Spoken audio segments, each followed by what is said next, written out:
I always just use fake stuff. Yeah, but then you forget what you used, you know. No, I have a whole family in my head. It's where you go to your happy place. Yeah, you didn't know it, but you're my mother. Well, that's where the wheels fell off. So then... Come on, Mommy. You're listening to the Help Me with HIPAA podcast, where HIPAA and humor collide to make learning fun.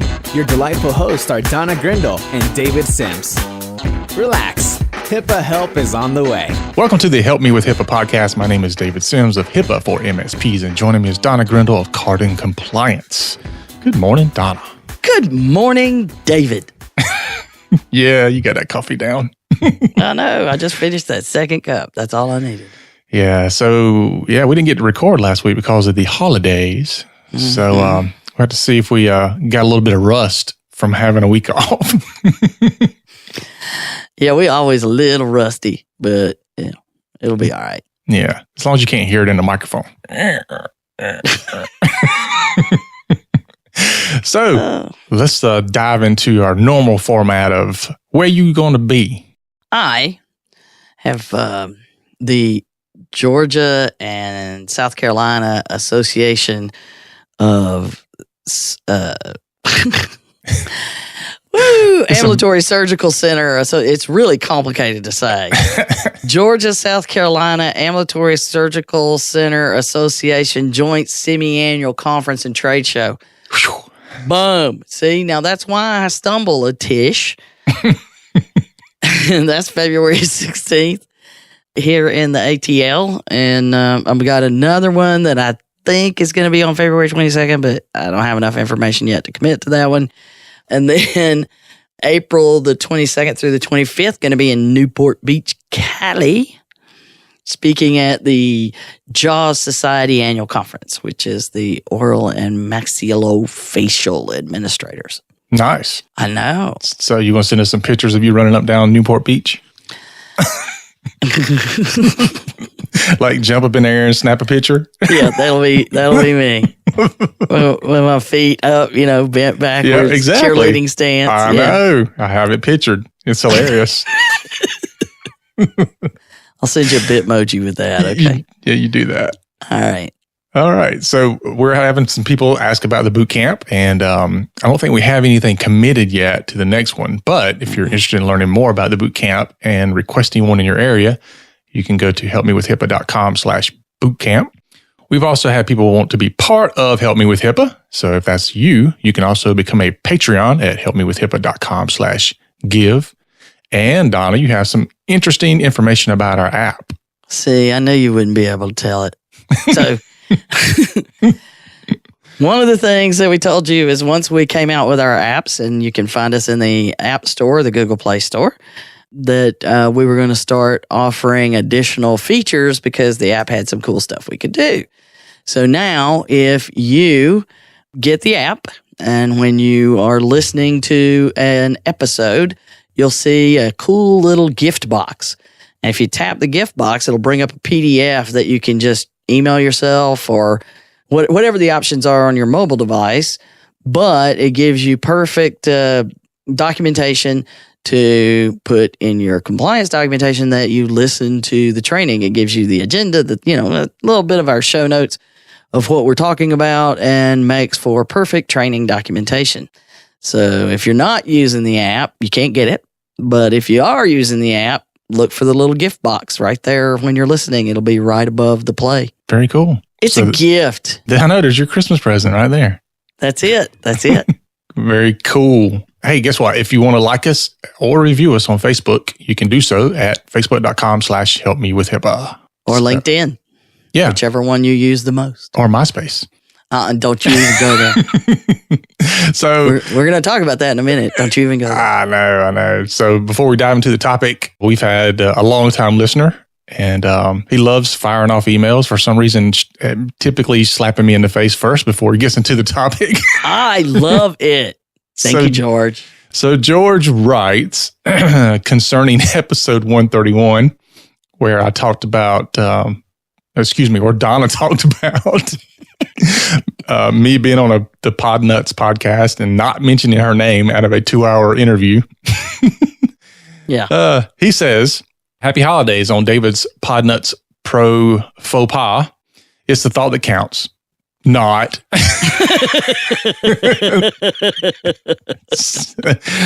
In the email, he scrolls down quite a bit before you see not. So interesting.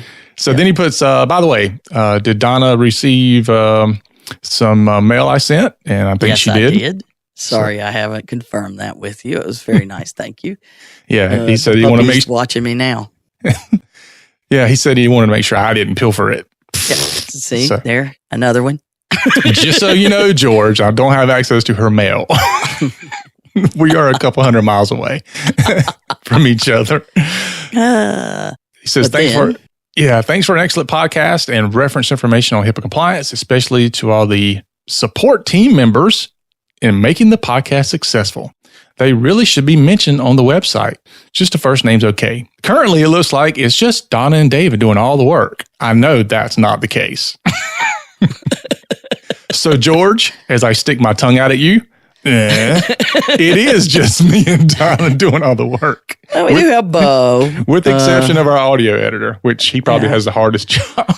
And our FCC just jumps in to make life hard for us, our internal FCC. But yeah, it's pretty much us. Now, Krista does now make the PDFs and put them on the app. Okay. So there you go. Carla's our internal FCC and occasionally contributes ideas. Krista puts the PDF on the app and tells me when we're idiots. And Bo, he's the number one behind the scenes guy. Yep. And I will say too that Carla is probably the number one cheerleader, as well as she has a very, very interesting split personality that comes out when she puts questions in.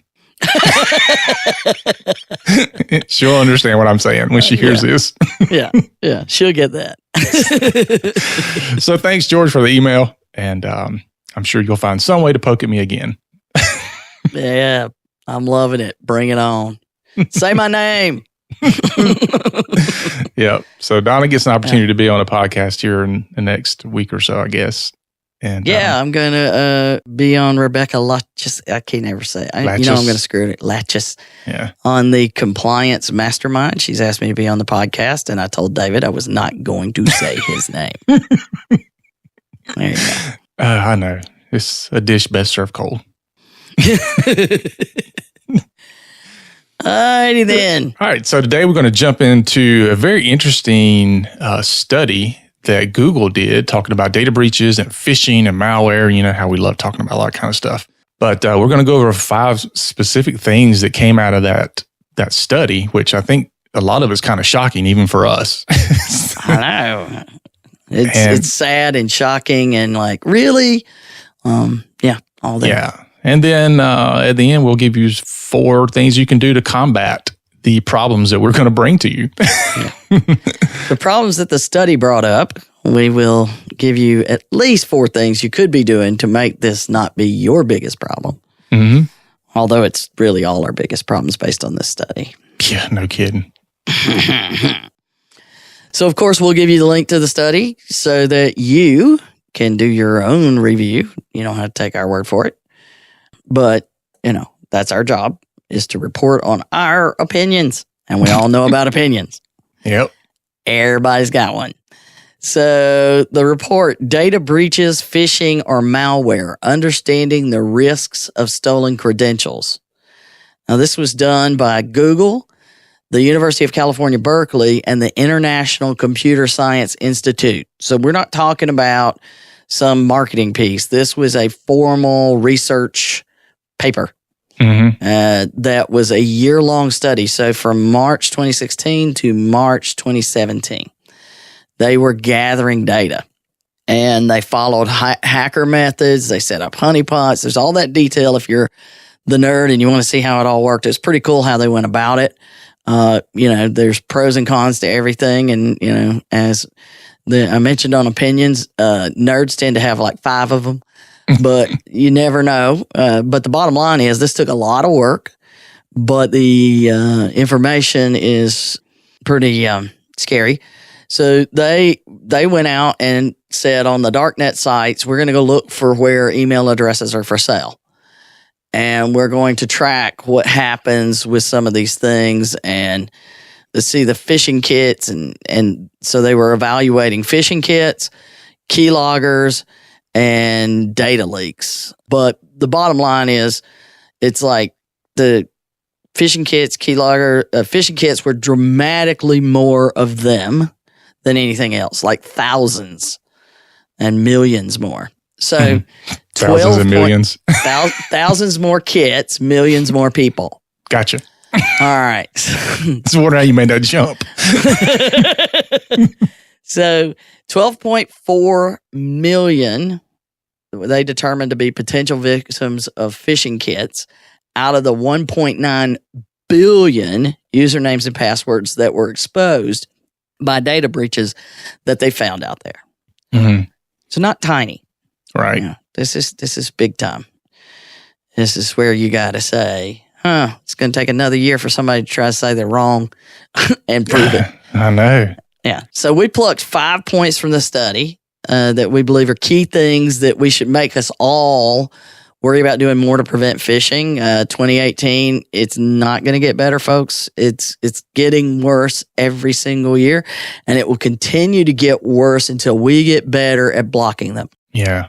And clearly we're not doing much when you hear some of this stuff. I know. So number one, and this was... Well, let's make this one point. This is not just HIPAA that we're talking about here. This is everybody. Mm-hmm.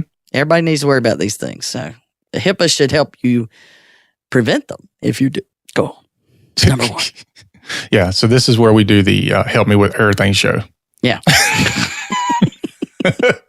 So number one, phishing is prevalent, and they're going after more information than just your email and password.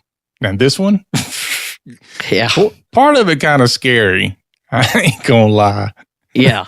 So, well, they found, this is the quote from the report, 18% of phishing kits collect a phone number, 16% collect user agent data, which means they're collecting how you're accessing your computer that they are getting in there.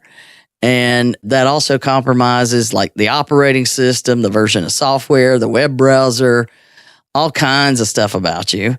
And it makes them more able to set everything up to look like you when they steal your credentials. So they're really looking to say, not only do we want to know about your email, but we want to know about all these third-party services that you get into. Mm-hmm. So all of this, I don't care what goes in my email. I have a password, which we'll get to that later. And it's okay to email me a username and password. There's no big deal. Well, the first thing they do if they hack your account is they look for username and password emails, financial record emails, information about third-party services that you use. So your bank, those kind of things will fall under that, as well as LinkedIn, Facebook, because they're going to use those for even more things. So they did have a chart here that the additional information stolen by phishing kits and keyloggers. Now, it says, we note that some phishing kits exclusively collect credit card details rather than username and password. So they know, again, they're making a point that, hey, this is not across the board everything. Mm-hmm. But of the over 4,000 distinct phishing kits in their research, which, by the way, was several thousand more than any of the other types they were looking at. It was pulling the data types, email and password, geolocation. Those were the top three things they were both going after. But then you get to phone number, device information, the secret question, information about, everybody has that what's your mother's maiden name stuff. I know. And all of that, which was cool in the beginning, but now there's so much on social media, it's easy to figure that out. I always just use fake stuff. Yeah, but then you forget what you used, No, I have a whole family in my head. where you go to your happy place. Yeah, you didn't know it, but you're my mother. Well, that's where the wheels fell off. So then, Come on, mommy. that's just wrong. Full name, credit card, social security number. So while the keylogger is looking for some of those items, pretty much the phishing kit's going after all of it in a lot of ways. But these phishing kits, just so you understand, they're like applications that are ready to deploy. You just, configure them, create your phishing email, and it has built-in support to do everything. So you just buy one of these and poof, you start phishing people. Yeah. It's its own economy, and I don't think people get that. They see it as a whole bunch of individual people. But it's as if, there are people that build businesses on this criminal activity, and it's its own economy out there running across the world. It's a global economy worth billions. So it's important to get that. The one thing that kind of shocked me a little bit was how often they collect the geolocation information. Yeah, that part is scary. Yeah, I'm wondering, is it just, the city that you're in, or does it get all the way down to, really close to where you're at? Well, I know it goes to the IP address and those kind of things, which is another reason to use a VPN. Mm-hmm. Because then it's masking a lot of where you're at. Yeah, because think about the apps that says, "Hey, we want to know where you're at," and you go, "Okay, all right, here you go." Yeah. Yeah. And to think that this is, again, mobile is involved in a lot of these, but, they're getting your information. So if you get phished, there's a lot going on. It's not just, oh, they got my username and password. No, they're pilfering your email, getting anything else they can find in there. This, we've got breaches of PHI because, we have encrypted email, so we don't have to worry about it. But then when the email account gets hacked, boom. Mm-hmm. 16,000 is one of them. It's always a big one when it happens. Yeah. And another thing about the phishing things is, like for a virus, the computer starts running crazy or whatever. Or if you get ransomware, you're absolutely going to know you have ransomware. Mm-hmm. But you're not necessarily going to know about phishing a lot of times. They're just going to be in there doing their thing for who knows how long before you decide to stumble across it. I always, when I do my training, my keynotes or whatever, and people are, the number of time that people, of course, nobody wants to ask questions out in front like these. And, they might ask some, but I get a lot of those sneaking up behind me after everybody's left the room and say, when I was listening to you, I started thinking about this email I clicked on. Oh, I'm so sorry. Yeah. Which brings us to number 2. Yeah. So number 2, if you fall for phishing, you are 400 times more likely to lose your credentials than the average Google user. Boom. 400 times. Come on, man. I know.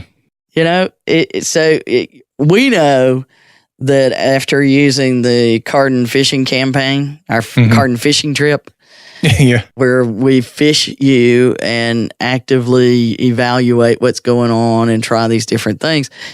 And it does improve, granted, but the first time it's always a large number. We're talking between 10 and 20% of the people at times will click. And a lot of times we don't even, do the whole office at once. We're doing them in batches. Yeah, there's always that one employee that just clicks on anything. Yeah. We all hire them. Maybe that should be part of the interview process, like stick them in front of a computer and see if they click on something. Let's fish them. Just put their email address in and try to fish them. But the big point here is, again, this is just focused on Google users. And Google is a very prominent Gmail, a big, people use it for everything. But a lot of people use it for their business email. Mm-hmm. And everybody's like, well, when I look at this, I see 2 different problems. One is if I already have this problem, then I'm 400 times more likely to screw up at work too, not just at the computer at home in my home email. Number two is if they're doing that with their personal email and they're checking their personal email at work and it's picking up all this information off the computer, well, I'm just saying. Yeah, do the math. Yeah. And number three, if they work from home and they're doing this to their home computer and then they connect to the office, I'm just saying. Or they bring in their home laptops and connect to the network. Oh, yeah, those hurt the most, don't they? I see that way too much. And I'm like, why are you using this laptop? Where did it come from? Well, it's my home laptop. Why did you bring it in? Well, because it's faster than this piece of crap that they gave me at work. Yeah, I know. That's where the problem comes. Yeah. Can't do it. It's like the people that say, oh, you ask them, should you connect different devices to the network? No, that we're not allowed to do that. And you look down and their phone is charging on their computer. It's connected. You see that cable that runs from your computer that makes phone calls down to your computer that you're using work for? You have connected them. That is a device that's not allowed to be connected via a cable. Oh, you just don't think about it. So if these things are happening and they're 400 times more likely, then it brings into play that you know that one employee that you know, then you've got to focus effort on them because they're going to bring you down. They're 400 times more likely to give up their credentials and get hijacked. And it doesn't matter what credentials it is. If they're doing it for one, they're doing it for others. Yep. So 400 times. Now, that's something that is so. Imagine if I told you, oh, this stock jumped 400 times. I made 400% on this stock. What? That would just be, a really outlier oddity, and you better sell now. It's like the Bitcoin madness. $10,000 for a coin. I know. But 400 times. So when you see that one, you look at that one and you think you are 400 times more likely than everybody around you to take us down. And if you are that one, read it and weep. Know that. Know that's how important it is and quit messing around and thinking it's not that big of a deal. Yeah. And we'll talk about how to know that in a little bit. Yeah. Yeah. So that brings us to number 3, and this is the easiest one to fix. I know. Passwords, people, it really does matter. Really? I mean, really? The password thing matters. I know. So they did a table of the top 10 passwords across all of the plain text leaks that they've had. So the ones where they could pull the passwords easily. Right. And you've got billions, remember? Yeah. And what I like about it is not only do they tell you the password, but they tell you how many times it's been used. So can you guess? Can you guess the top password? It wasn't password, believe it or not. Yeah, that's number 2. So it used over 6 million times. Yeah. 1, 2, 3, 4, 5, 6. Yeah. Because like said it's 6 digits are required. Yeah, you just put your finger on one and you just drag it across like a piano. There you go. Number 2 is password. Mm-hmm. And that's used 2.7 million times. Million. That's crazy. Just yeah. 1, 2, 3, 4, 5, 6, 7, 8, 9 because they want more security. Yeah, I know. It's got to be at least 8 characters, right? Yeah. And then you get A, B, C, 1, 2, 3 because it needs to be 6 characters, including numbers and letters. Mm-hmm. And then it requires numbers and letters, password 1. Yeah. But still, password 1, 888,836. First of all, that's just a cool number, and I had to say it. But to look at that and say that in this day and age, people still think that's okay. It's terrifying and frustrating for us. Now, number 6, this has to do with that massive MySpace leak that happened several years ago. Yeah. And they had all of these email addresses that MSM homeless artists were all part of it. And it's because they were, MySpace was big about music. I guess it's still out there. I don't know. But homeless spa is, I don't know what all that stands for. But anyway, it was a huge chunk of the MySpace leak. So that was in there. And then, seriously, one. Yep. Mm-hmm. And then my favorite, QWERTY. QWERTY. QWERTY. Oh, I don't know. Those are letters right across there. Yeah. And then we get the other, because we've gotten the 6-digit number and the 9-digit number. Yep. We also have to get the 8 and the 7. Yep. 1, 2, 3, 4, 5, 6, 7, and 8. But you're looking at almost 1 million uses of ABC 1, 2, 3. Mm-hmm. I mean, come on. And then you use this same password in multiple places. So what you don't understand is they take those databases, they dump those databases just like these guys did and said, okay, let's create a table of all of the different usernames and passwords that have been used. And then when they go to break a password list, all they do is run it through that list first. So they take the most commonly used ones and say, hey, we've got several million opportunities here to get it right. Mm-hmm. I haven't done the math to add all those up, but in the top 10, we're looking at several million cases, which is just ridiculous that the passwords still, people are so flippant about them because what I have doesn't matter. And that is absolutely not true. Everybody has access to something that matters. You can be used to distribute spam. You can be used to distribute the infamous fake news. You could be used to attack other people. So you become a pawn in a criminal enterprise and you think that's okay? I mean, you certainly wouldn't do it. You wouldn't go out and join a gang and say, hey, use me. I'm just driving the getaway car. That's all. Yeah, that's all. That's all. I'm just sitting right here. I'm the lookout. I'm just letting anybody know. And then I'm done. I won't ever talk to them again until they need me to be a lookout again. This is essentially what you're doing. And come on. You wouldn't do that normally. I hope. Yeah. And another thing to consider about your passwords is that any other devices you may have in your network tend to always come with a default password. And many times those don't get changed. So, it's usually just password or admin and you need to understand too, who's bringing things into your office or your network environment and leaving those things and not changing them. And here's a good example. I had a client a couple of years ago, had somebody bring in a refrigeration unit, and that refrigeration unit, they put a router on it because it was connected to the internet to get, information from. Nobody knew about the router. Nobody told anybody about the router. They just plugged it in, left the default username and password on it, and left. The only way we even knew it was there was because at some point in time, it ended up having an IP address conflict with something else, and we ended up tracking it down. And we didn't even know it was there. It was like in the back part of the refrigerator. OMG.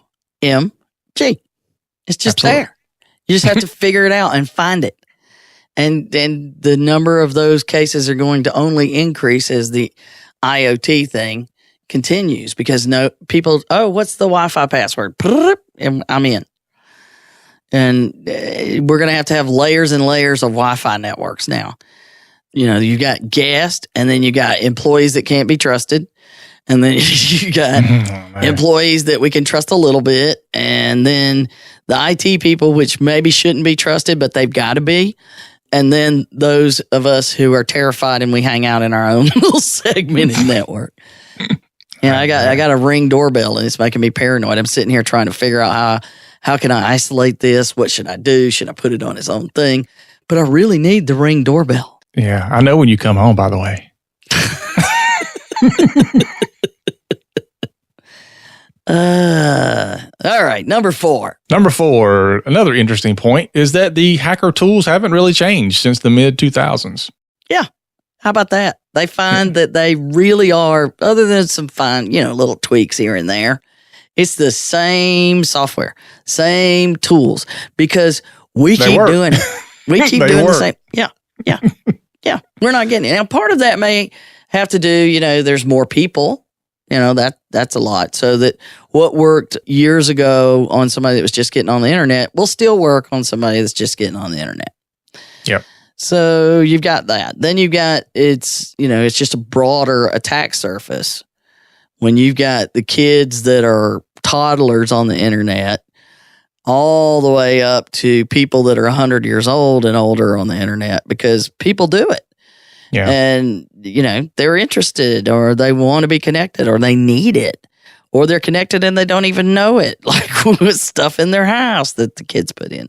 Yeah. I don't think, I could be wrong, but I know at least around here, they give all the kids laptops, Chromebooks or whatever. But as far as I know, there is no security training whatsoever. None. Giving thousands of kids access to the internet, and nothing. No talk about password security. No talk about where to go, what to do, what not to do. I have antivirus and anti-malware and all kind of tools on my home network, and there is not a week that goes by that I don't get an email alert because one of my kids tried to go to a gaming site that they shouldn't go to because of malicious stuff, or they tried to download a mod for something and it's carrying a payload. It's all the time. Always. Yeah. And that's we need to be teaching them the minute they have access to things about security. Mm-hmm. That's our whole new business, David. We'll go in and pretend we're cartoon characters. Okay. You're already doing that.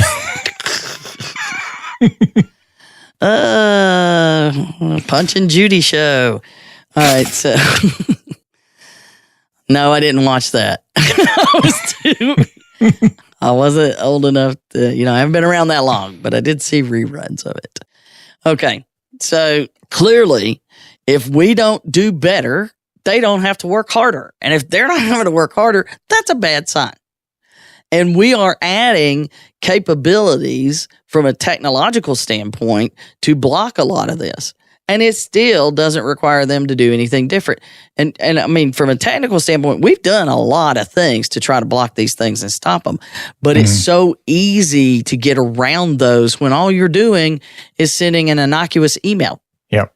And until you try to go to a website, unless that website's been used enough that we know that's what it is and we can block it with some of our tools, and you have to have those tools in place, then I'm just saying. Well, another part of it is the false sense of security. People think, "Oh, I've got an antivirus. I'm not worried about it." And that means nothing when it comes to phishing, really. Yeah. Or I've got security. And most people, then they say they got security. If you ask them what kind, they have no idea.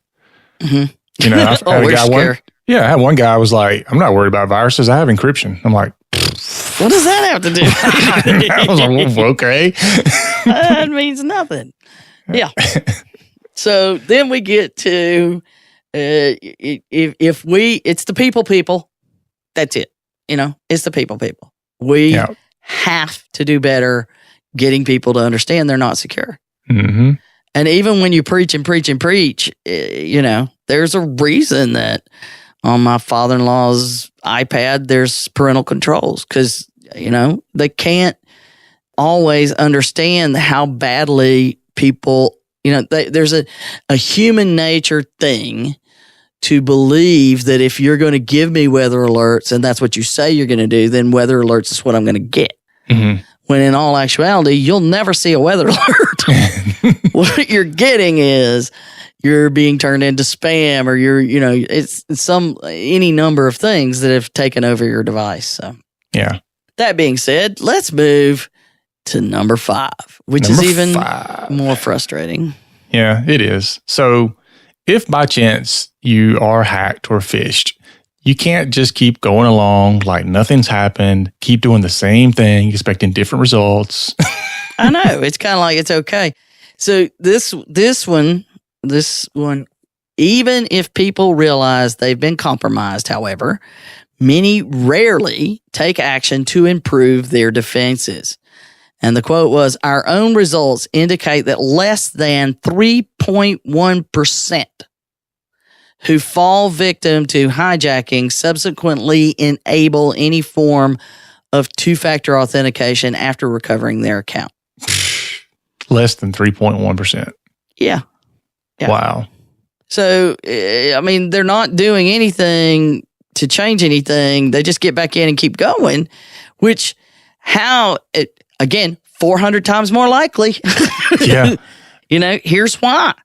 Because they're not making things better. So if they're at home and this is happening to them and they're doing it at home and they're giving up their passwords and then they don't come tell you that this has happened. And by the way, it's the same password I use on my work email.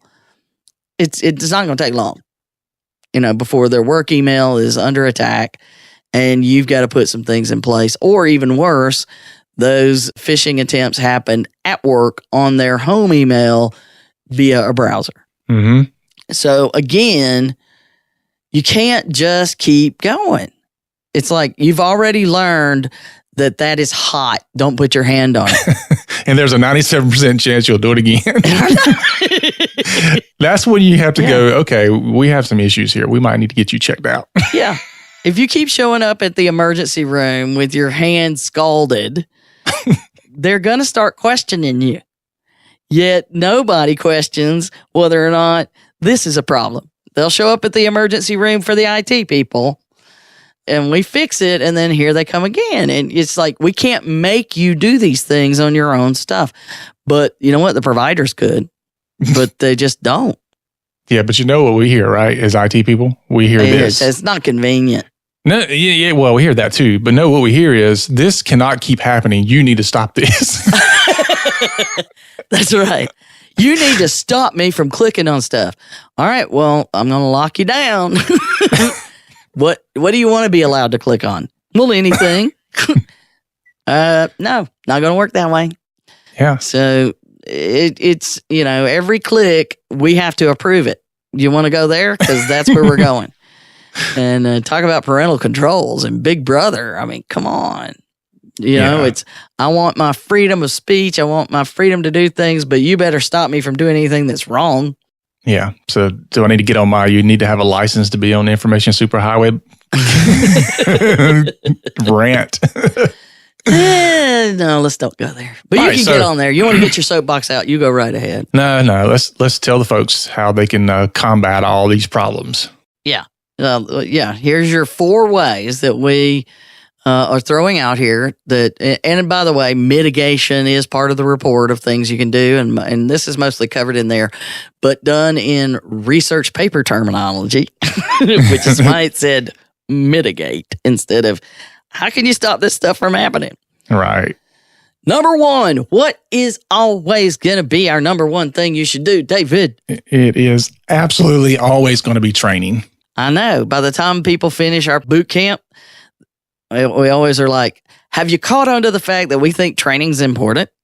Yeah. Yeah, because it's just, you can't just check this off the list and, they do annual training and go through the motions. It's not helpful. It doesn't matter.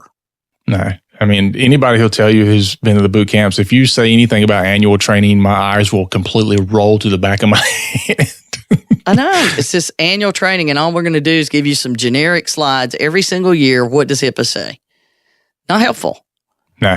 But you can be certified. Oh, God, please stop. Let's don't get on that. There's more and more of that happening to us.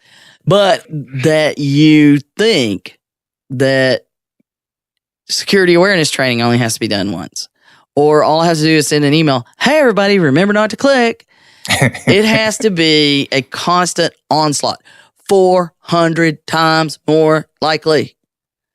So if they get hit once, then you are 400 times more likely to be hit. Yeah. So you've got to just drill it and drill it. And like they say, it's like the marketing people say, if you're sick of hearing it or you can't get that song out of your head because you hate it, we're winning. You are thinking about our product. And that's all they're wanting you to do is think about their product. And when you go to the store, you'll see their product and you'll be like, maybe I should look at this, even though I hate it. But then it's working. And that's what you have to do. And one of our listeners actually got the the screensavers that we put out way back in, I don't even know what episode it was, but he sent me an email not long ago. They're putting the screensavers on all the computers and then changing them out every so often so that it's constantly in front of their users' faces about what to do and what not to do. Yeah, if you want that, email David.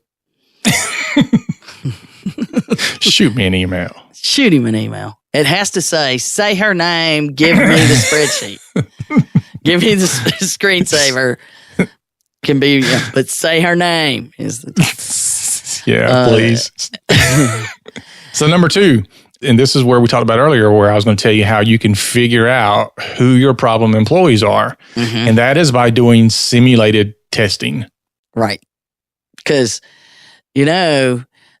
I had somebody tell me about, so this is like the card and phishing trip where we actively phish your users. We take their list of email addresses and we send them targeted phishing emails to see who will click. And then whoever clicks, we now know. And, they can't, oh, well, I didn't do that. Well, then who was using your email? Either way, you got a problem. Yeah, because no matter what you say here, it's going to be wrong. So don't go there. But once we do that testing, and you can see just how widespread it is. The very first one is very shocking to most people. We have gotten to the point where we're not shocked by much of anything. If you're like over 50% of the people, that might shock me. But up to 20%, not going to even blink an eye. So when you do these tests, I had, I don't know if I've told you this, I was talking with a CISO at a meeting, and she had a great story about when they first phished, and it's a large organization. And so they did a targeted phishing towards the top level managers, the C-suite, the leadership, whatever. They did targeted phishing. And the VP that's over all the security and all that stuff, when they had their next big meeting, walked in and handed out suckers to every one of them. I thought it was brilliant. Handed out suckers to every single person who failed the phishing test in that room. And it's all the leadership. And so it's like, it's public humiliation might work. And you just hand out the suckers and you say, if you got one of these, it's because you clicked on the phishing thing. Sucker. Sucker. So you are part of the reason. You are 400 times more likely is what she should have said. But this, you're going to have to resort to that to protect yourself. But I thought it was quite a brilliant move. I'm just going to hand out suckers. Here, this is for you. You and everybody else is like, why don't I get one? And then it's like, oh, I'm so glad I didn't get one. The booby boot. But that's what it's going to require in some of these cases, and that's where you talk about finding that one person. Is this everybody else is going to have to be reminding them. They're going to have to be reminded at such a level that you get through to them that it will be because they are humiliated, possibly angry. Hopefully you'll be careful not getting somebody angry that shouldn't be made angry or can't handle it. Well, the thing about it is, from a training point of view, you want to make sure you're training, number one, the right people, and also you want to train them with the right information. So, being able to look at, okay, this is the person that's having the most trouble, and this is what they're having the most trouble with, is going to, it's going to just make your training that much easier to do. Otherwise, you're pulling everybody in all the time going, okay, we had a phishing incident, so let's everybody go through all this training. And you're trying to do kind of a carpet bombing run of killing the problem when, it'd be much easier to take a sniper tactic. Scalpel. There you go. With that and kind of be that way. Yeah. Just trim it off. A little Mohs surgery there. But the big thing that this does is, again, people are like, well, we do that once a year. Okay. I don't know how helpful that is, because you get new employees along the way. People get new jobs. They have more emails coming in. They get emails about different things. So you never know when that trend could change, and you don't know if you train them once a year and they're prone to clicking.